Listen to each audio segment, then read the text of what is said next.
The beginning of world war 2। सोचो एक ऐसी दुनिया जहां सब कुछ नॉर्मल चल रहा हो, लोग अपनी जिंदगी जी रहे थे, बच्चे स्कूल जा रहे थे, बाजार में रोशनी थी, फैमिलीज में खुशियां थी, और एक दिन सब कुछ एक हाई पैड में बदल गया। सितंबर 1, 1939 जब जर्मनी ने पोलैंड पर हमला किया, दुनिया ने उस दिन अपनी मुस्कुराहट खो दी। ये सिर्फ एक देश का दूसरे देश पर अटैक नहीं था, ये एक सिग्नल था कि अब दुनिया को एक ऐसे एंडहरन से गुजारना पड़ेगा जो कभी किसी ने इमेजिन भी नहीं किया था। हिटलर का ड्रीम लेबेंसराउम यानी जमीन और रिसोर्सेज एक्सपैंड करने का था। उस ड्रीम ने 80 मिलियन से ज्यादा लोगों की जिंदगी छीन ली, और ये सिर्फ बिगिनिंग थी। Casualties, the uncountable loss. World war 2 ने ह्यूमैनिटी से इंसानियत छीन ली। सिर्फ एक नंबर सुना, 85 मिलियन डेथ्स। इसका मतलब हर 4th या 5th इंसान जिसे तुम जानते हो वो मर गया होता अगर तुम उस टाइम पे होते। लगभग 25 मिलियन सोल्जर्स मारे, लेकिन सबसे शॉकिंग बात ये थी कि 55 मिलियन सिविलियंस जो कभी लड़ाई में शामिल ही नहीं थे वो भी मर गए। जर्मनी के बॉम्बिंग्स में सिर्फ ब्रिटेन में 70,000 से ज्यादा सिविलियंस मारे। रशिया ने अलोन 11 मिलियन सोल्जर्स खोए और 14 मिलियन सिविलियंस। जापान में सिर्फ हिरोशिमा और नागासाकी के एटॉमिक बॉम्ब्स ने मिलकर लगभग 2 लाख लोगों को कुछ हाई सेकंड्स में जला कर रख कर दिया। Weapons used, the machinery of hell. इस वॉर में पहली बार इंसान ने अपने दिमाग का इस्तेमाल करके खुद के डिस्ट्रक्शन का डिजाइन बनाया। फाइटर जेट्स जिनका नाम हाइदर का सिनोनिम बन गया, जैसे मेसेरश्मिट BF-109, स्पिटफायर,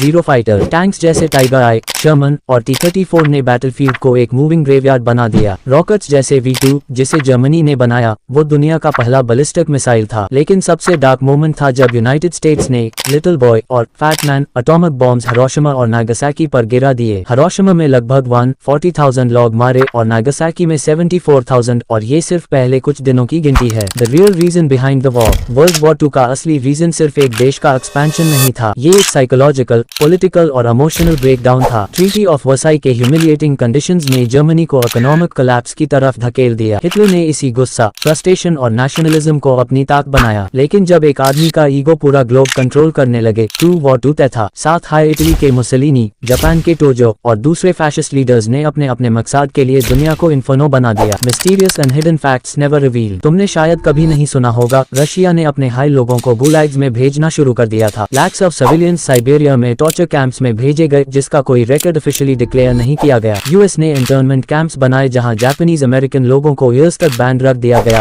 सिर्फ इसलिए क्योंकि वो जापानीज ओरिजिन के थे। नाजी जर्मनी ने ह्यूमन एक्सपेरिमेंट्स किए, बिना एनेस्थीसिया के ट्विंस पर सर्जरीज की गई, प्रेग्नेंट वुमेन को पॉइजन दिया गया। इन एक्सपेरिमेंट्स में 7,000 से ज्यादा लोगों की डेथ हुई, एंड ये सब सिर्फ एक सुपीरियर रेस बनाने के ऑब्सेशन में हुआ। Countries involve, the world on fire. World war 2 सिर्फ यूरोप या एशिया तक लिमिटेड नहीं था, ये एक ट्रू वर्ल्ड वॉर था। 100 जोड़ कंट्रीज डायरेक्टली या इनडायरेक्टली इन्वॉल्व थी। Allies, Britain, Soviet union, United states, France, axis, Germany, Japan, Italy और कई छोटे देश जिनकी जमीन सिर्फ टेस्टिंग ग्राउंड बन गई। Philippines, Burma, Poland, Czechoslovakia, Egypt. ये देश खुद डिसाइड भी नहीं कर पाए कि वो किस साइड में हैं। उनके लोग बस मर रहे थे, जमीन पे बॉम्ब्स गिर रहे थे और आसमान से प्लेन्स घूम रहे थे। Civilians, the forgotten victims. World war में सबसे ज्यादा दर्द उन लोगों ने सहा जो कभी लड़ाई में शामिल ही नहीं थे। सिविलियंस, मदर्स ने अपने बच्चों को बॉम्ब शेल्टर्स में छुपाकर अपनी जान दे दी। फादर्स ने रेशन के लिए गोली खा ली। बैकन ने अपने माँ बाप की डेड बॉडीज के साथ दिन बिते। 1 करोड़ से ज्यादा लोग अपने घर से निकलकर रेफ्यूजीज बन गए। फूड शॉर्टेज इतनी थी कि लोग मिट्टी और पैटर्न को उबलकर खा रहे थे। स्टार्वेशन और डिजीज ने वो से ज्यादा लोगों की जान ले ली। कहीं लोग बर्फ में जिंदा दफनाए गए, कहीं उनका रिकॉर्ड भी नहीं मिला। Military numbers and gear, data of destruction. Military personnel involve 100 million जोड़। Tanks used approx 2 lakh. Aircrafts used 6,50,000 जोड़। नेवल शिप्स 50,000 जोड़। वेपन्स प्रोड्यूस्ड 500 मिलियन जोड़। Bombs dropped on Germany alone 1.5 million tons. Cities destroyed 100 जोड़। ये सब नंबर्स सिर्फ एक चीज बटेट हैं कि ये युद्ध एक रेस थी किस कंट्री में ज्यादा मान की कैपेबिलिटी है। वो मशीन्स किसी फैक्ट्री में बनाए जा रहे थे जैसे बिस्किट्स निकले। The mental impact and emotional trauma. जब एक जवान सोल्जर लड़ाई से वापस आया तो वो वही इंसान नहीं था जो गया था। PTSD, post traumatic stress disorder, tab इतना कॉमन था, लेकिन कोई इसका इलाज नहीं करता था। सोल्जर्स जिंदा थे लेकिन अंदर से मर चुके थे। कई ने सुसाइड कर लिया, कई पागल हो गए, कई अपनी फैमिली से कभी नहीं मिल पाए। आज भी उनकी कहानियां छुपी हुई हैं अन डायरी पेजेस में जो किसी ने कभी पब्लिश नहीं की। The significance of world war 2। World war 2 ने ह्यूमैनिटी को एक मिरर दिखाया कि हम किस लिमिट तक गिर सकते हैं और किस लेवल तक उठ सकते हैं। इसने एक नए वर्ल्ड ऑर्डर बनाया, यूनाइटेड नेशंस को जन्म दिया और सबको एक लेसन सिखाया, पावर बिना रिस्पॉन्सिबिलिटी के सिर्फ डिस्ट्रक्शन लाती है। लेकिन आज जब लोग हिस्ट्री को भूल रहे हैं, वही मिस्टेक्स पर से रिपीट हो रही हैं। तो दोस्तों, अगर तुमने ये स्पीच यहाँ तक सुना तो मैं सिर्फ एक चीज कहना चाहूंगा, ये सिर्फ एक हिस्ट्री लेसन नहीं था, ये एक वार्निंग थी कि अगर हमने पास्ट से नहीं सीखा तो फ्यूचर भी शायद हिरोशिमा हाई बनेगा।